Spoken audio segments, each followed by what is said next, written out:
The UK and France have urged other EU nations to help address the root causes of the Calais migrant crisis.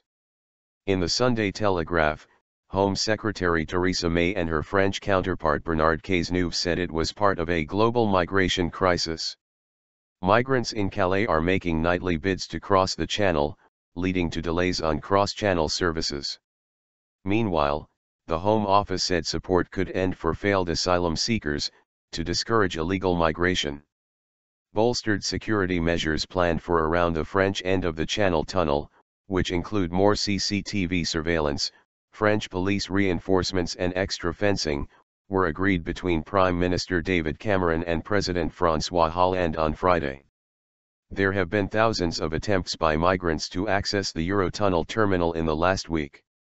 Eurotunnel passenger services from the UK to France are currently delayed by about 30 minutes due to what Eurotunnel described as an earlier incident in the terminal.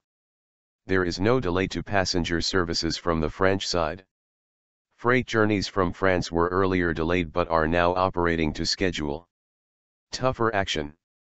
In their Telegraph piece, Ms. May and Mr. Cazeneuve wrote, "This situation cannot be seen as an issue just for our two countries. It is a priority at both a European and international level." They said many migrants in Calais had traveled through Italy, Greece, and other countries, which was why they were pushing for other EU countries to address this problem at root. The link between crossing the Mediterranean and achieving settlement in Europe for economic reasons must be broken, they wrote. They suggested that the long-term solution would be to persuade would-be migrants hoping for a better life in Europe that our streets are not paved with gold. A Downing Street spokesman said the Prime Minister wanted to see more security and tougher action at the border. Details of the security measures agreed between the two countries include extra private security guards, funded by the UK, to boost an existing 200-strong team. An increased presence of French police on the borders throughout the summer.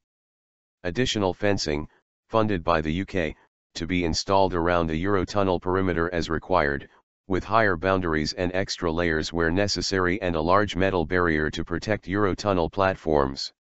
Extra CCTV, infrared detectors, and floodlighting to secure key segments of the perimeter fence.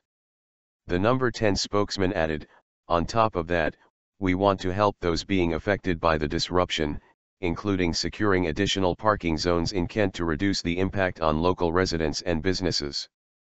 Operation Stack, the police scheme of closing part of the M20 in Kent to park lorries, was in place for part of Saturday but has now been lifted.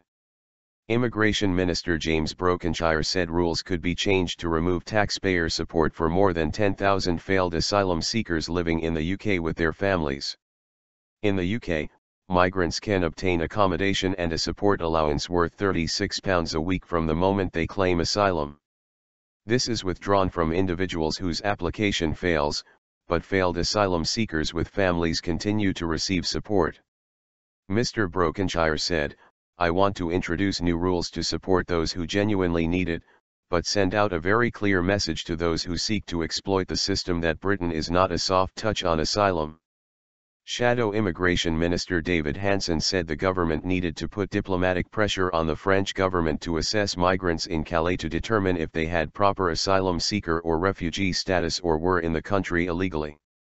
He said, "If those people were in Dover, do you think the UK authorities would allow illegal immigrants, or people not yet claiming asylum or refugee status, to be in Dover? They wouldn't." The Liberal Democrat leader, Tim Farron, urged the government to treat asylum seekers humanely, adding that the situation in Calais was the tip of a humanitarian crisis.